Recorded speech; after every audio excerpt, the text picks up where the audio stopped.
Welcome to another episode of Stockport Referee Society's Behind the Whistle. In our latest episode, Climbing the Ladder, we chatted with Select Group 2 Assistant Referee James Wilson, Level 4 Specialist Assistant Referee Michael Johnson, and Level 7 Referee Sam Turnbull about refereeing from the professional game all the way to grassroots as we discuss Climbing the Ladder. You're all at different parts of the refereeing spectrum, but what's your favourite aspect of refereeing? So really, there's many of aspects that are my favourite part. But one of the main ones is the social aspect. You go out, you meet new people, you work as a team. For me anyway, you work as a team. And it's about meeting other people, learning from other people, other referees. So yeah, it's the social aspect. James? Obviously, I'm lucky enough to be with team members on a match day. Quite like the event around refereeing in terms of turning up, making sure we're prepared, making sure we've done the homework on teams and players, and looking at how the game's going to go and talking it through. I suppose a little bit tactical side of it more than anything. So I really enjoy that aspect of being together.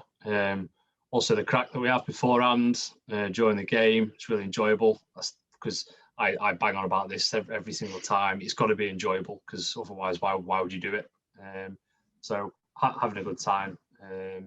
Obviously, at the end of the day, making sure we get the decisions correct as well, which obviously helps the afternoon or evening go by better than normal. And Sab, what's your favourite aspects down in the grassroots level? Well, as I'm not part of a team, football's it's always sport I've been watching since I started refereeing. I've liked to facilitate football for the juniors, and I've liked to have control of the game of football instead of just watching it. I like to be involved in the game. So I'm going to come back to you, James, because you're in the professional game, refereeing in the EFL as a Select Group 2 assistant. And how does being professional differ from the grassroots, and what is the best parts about being in that professional environment? I mean, obviously, growing up, going to the match yourselves, you as you walk up through the stands, you see the pitch in front of you, and you think, yeah, this is what I want to be. This is what I want to do here today in terms of watching a game. So when you get to the level where you're actually officiating it, it's a little, for me, it's the same sort of feeling. Walking out onto that pitch, seeing the crowd, seeing the players, the expectation ahead of that. So that's what obviously differs to a degree from probably grassroots. And obviously then it's the same as Sam's doing on the weekend. I'm doing it's 22 players. They want to win, and it doesn't matter what level of football you're at. That's what both sets of players want to do. They want to win. But obviously being in a professional game, it's really beneficial in terms of trying to gain that experience and soak it all up, the atmosphere as well. I think if you talk to any colleagues, they talk about the atmosphere at games across the Championship, Leagues 1 and League 2, and obviously the Premier League. So that's the thing that's a bit of a pull for me. It's every weekend when you get home, that's the first thing you probably talk about. So obviously the past season or so has been slightly strange because not having that. But I'm really looking forward to August where we can get some people back in and that atmosphere will really rank up again. And Mike, you're also a linesman, you're a specialist assistant, and what does that role entail? So, as it says, really, all I do now, predominantly assistant referee. I run the line at a semi-professional level on the Northern Premier League, predominantly. So yeah, that's what I do. I support the referee week in, week out. And Sam, for you, it's a bit different, but how did you get into refereeing? So I started helping out coaching at a local football club as part of my Duke of Edinburgh award, and that progressed into helping out refereeing the games for them when needed. And I found that really enjoyable, so I thought I'd pursue the idea. And then I found there was a local course not too far away, so I thought I'd get myself on it. So I enjoyed the course, did well on it, and then I began to referee at the junior level and progressed up to refereeing under 15, under 16 football. And now where I am now, preparing to go into the Cheshire League as of the start of next season. Big step up, and it's really exciting. And I think we'll all say taking that big step is really important. And back to you, James. what is it, and what did you have to do to get onto the Football League, and how is it different? What is it in your week that requires you, and what requirements are there to being in the Football League on a weekend? Yeah, I mean, first of all, I'd probably just say the same as Sam. I took mine for the DAV, so the Duke of Edinburgh Award's got a lot to take credit for, hasn't it? For both of us. So, no, I mean, yeah, touching on your question, Harry. I mean, in terms of it's the preparation wise, it's the training, making sure we can fit that in, obviously around day jobs that the assistants have got on the SG2 list. So, trying to say, for example, on a Saturday game, making sure we're prepped on Wednesday, Thursday, Friday. Looking at the teams, making sure the training regimes up to what we need to do in terms of sprint training, also some weights and some HI. So trying to cram it all in's a bit of a challenge at times, but one that can just about sort out. So it's when the games come thick and fast during the winter time, Tuesday evenings, where we have to sort of tailor it a little bit. Obviously, bearing in mind the travel that's involved as well on a national list as such, so we can be here, there, and everywhere.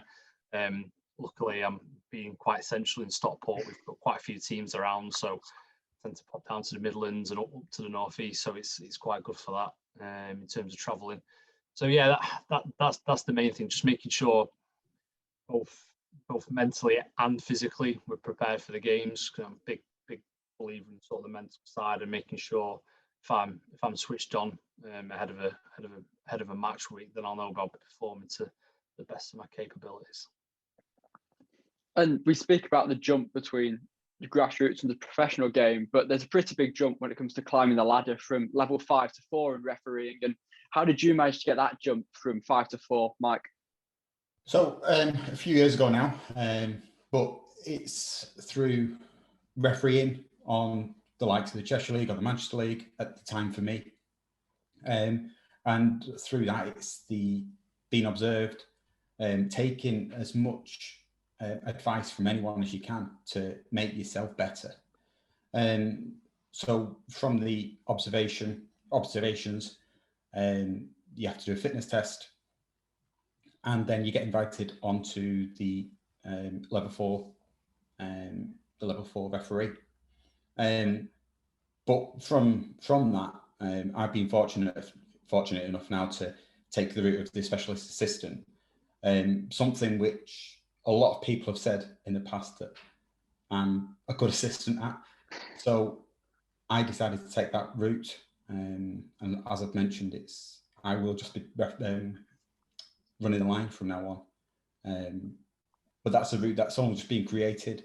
And fingers crossed for me that helps me. Sorry, H. Just to touch on that for Michael, because obviously it's different for you. I've had probably going into my 6th season now of being a specialist. Do you think you'll miss the refereeing aspect of it? Do you think you'll still dip in here and there? It's hard to tell at the moment. Obviously, because of the year we've had with COVID, I've not had a run of games, as it were. But yeah, I think I will miss the refereeing aspect in a way. But my passion is assistant referee. I prefer that. I've preferred that route for a long time. So yeah, I'm hoping it works well for me. And moving on to Sam, what's been your favourite moment so far refereeing? You've spoken about being in the 15s, 16s levels, about to take the jump into the adult game. Well, usually I've refed week in, week out on local parks, schools and council pitches, but there was one week when I was given the opportunity to referee in a proper stadium under the floodlights at the Hyde United Stadium. And this gave me my first taste of refereeing in more professional surroundings. I began to notice that the whistle would echo and sound sharper and shriller, much more like I've seen when I've been to watch professional games. And the experience of refereeing in these surroundings was great for me. And I felt comfortable and thoroughly enjoyed the game and the opportunity that I was given to feel like I was in a more professional surroundings than down at your local park with people watching. I think that's sorry, H, again, I'll just jump in. I think that's a real important thing, because the buzz you get when you step up and you go each time you go to the grounds, like you said, Hyde United. I remember doing a line at Hyde United in the Senior Cup, the Manchester Senior Cup, and I was like, yes, this is class. This is what I want to do. This this is why I've been doing games on a Saturday, Sunday for a good couple of seasons now, because it just felt like a proper ground. And it is a really good ground, ID90. But at the same point, you just think, yeah, I'm on that pathway now.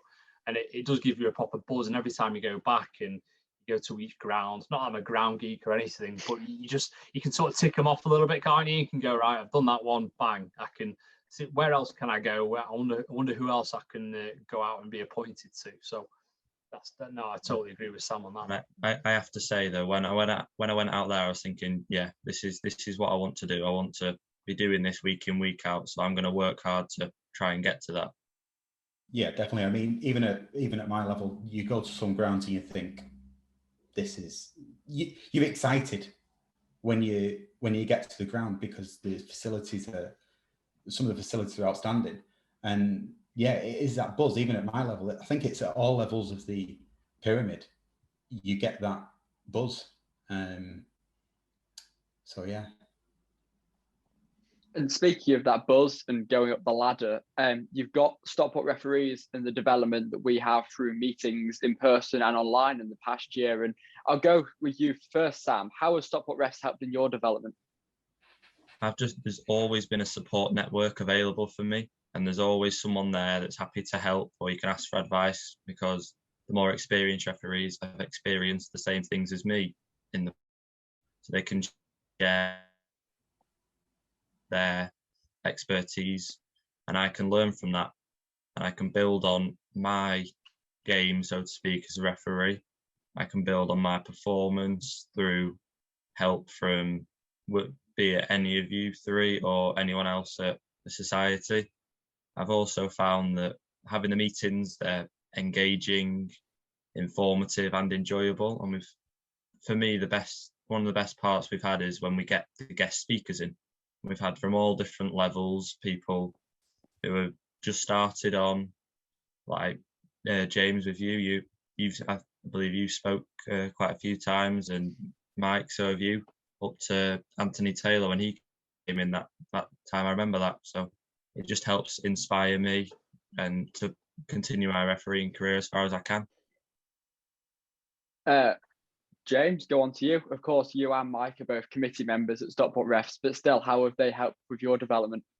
Yeah, I mean, I think such as on the RAs as a whole, really. I mean, again, when I first started 16, I was over in Sheffield, so I joined Sheffield RA the first season, and at that time, one of the members, and still is, I think, was Uriah Rennie, so I was a Premier League official. So straight away, as a young ref, you're in the same room as a Premier League official, and you think, hang on a minute, this is class. This is everyone's talking, sharing views, going through bits of law, talking about games that they've done, asking advice. And I think that's the key thing, being so open and approachable across the whole organisation, in particular Stockport as well. Now we're really lucky about what we have in terms of the calibre of officials. We've got, obviously, with Wade's recent promotion, we've got someone who's at the absolute top of the game now in terms of the Premier League, all the way down to the guys on a Sunday morning.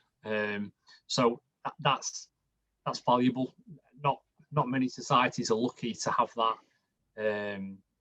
that broad spectrum of advice and experience. So, like Sam's touched on, it's really interesting for people to come along for the first couple of meetings and just sort of figure out what sort of tidbits they can get from people and how they can improve the game when they go out on a Sunday. They may see something up on a Thursday, and someone said to them, how about you try this, or how about have you thought about doing that? And then getting that opportunity to go back out there under normal circumstances and trying to put that into actions, really beneficial, and it just helps people improve as match officials on a week by week basis.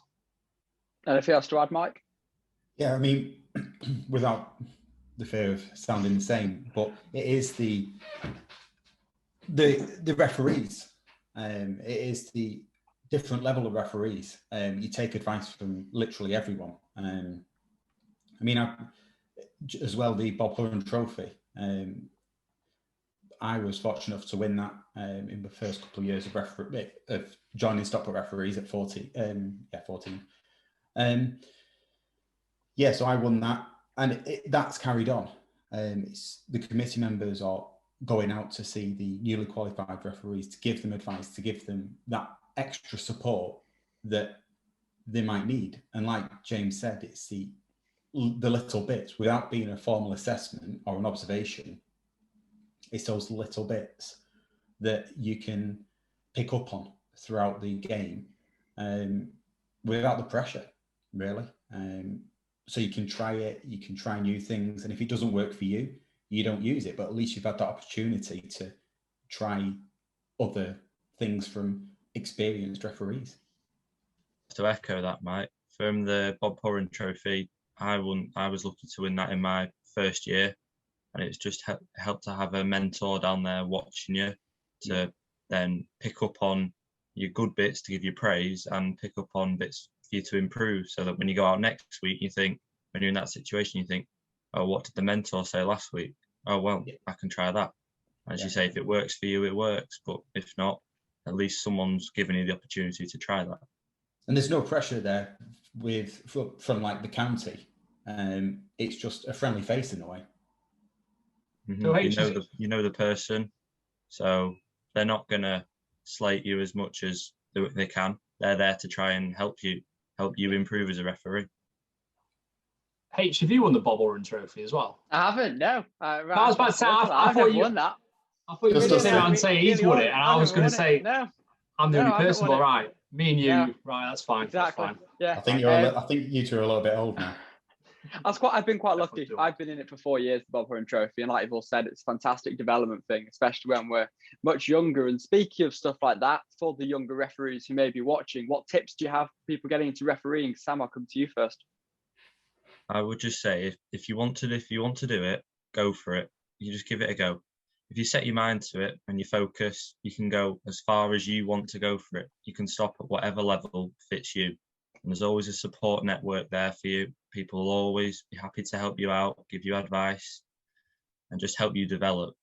And you've got to think, though, something that puts people away is the abuse they've found from players, managers, and spectators. Nothing is direct you as the person. It's just directed at a referee as need a scapegoat for their frustrations. But regardless of that, enjoy yourself as your referee. You're involved in football, best sport in the world, and you're helping to facilitate it for others. How do you follow on from that? Yeah, difficult. James, you got anything to add? I think just take any advice you can get off any level of referee. You pick some, you use some, and you don't necessarily need to use it all. Just take advice and enjoy it, really. James, anything to add? Got a tough job there coming after that, don't I? No, I mean, yeah, Sam and Michael summed it up very, very well. I felt that I think that young referees, going out to referees is a massive thing anyway for anyone. I think it's a great confidence builder. I think it develops social interactions with people and helps on a day-to-day basis, whether that be at school, university, or work. I think it helps you to deal with difficult situations that may arise in your life, and helps you to bring techniques that you may then use in those circumstances at work or at school. So I think, like Sam said, it's a case of having that courage to go out from the outset and say, right, I'm going to referee this game. Firstly, I'm going to enjoy it. I'm going to enjoy it because I like football. I love football. And like Sam said, facilitate the game and make sure everything goes as well as possible, and not listen to any grief that may come your way, because again, it's the referee. It's not personal. You have to just sort of move on from that at times and enjoy yourself and make sure the players enjoy themselves as well. So now, nothing more to add in terms of what Sam and Mike said. I just want to add what James just said about the confidence builder. I mean, when I first started refereeing, it was a case of my mum and dad actually said, why?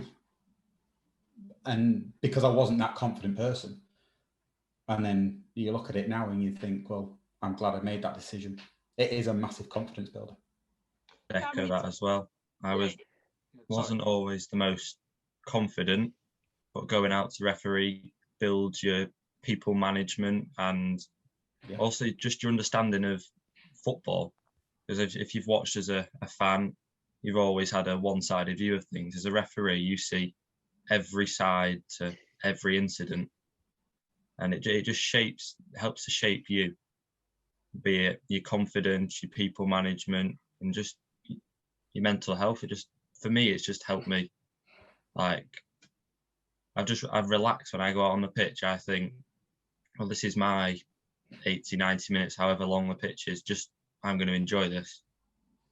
Yeah, I mean, I admire every single person who goes out with a whistle onto a football pitch to take control of the game. Admire every single one of you, because it's something that doesn't come natural to loads of people. It's very easy, isn't it, as we've seen, to stand on the touchline and have a pop, but to stand in there and give decisions and move and communicate at the same time is a skill that people take for granted.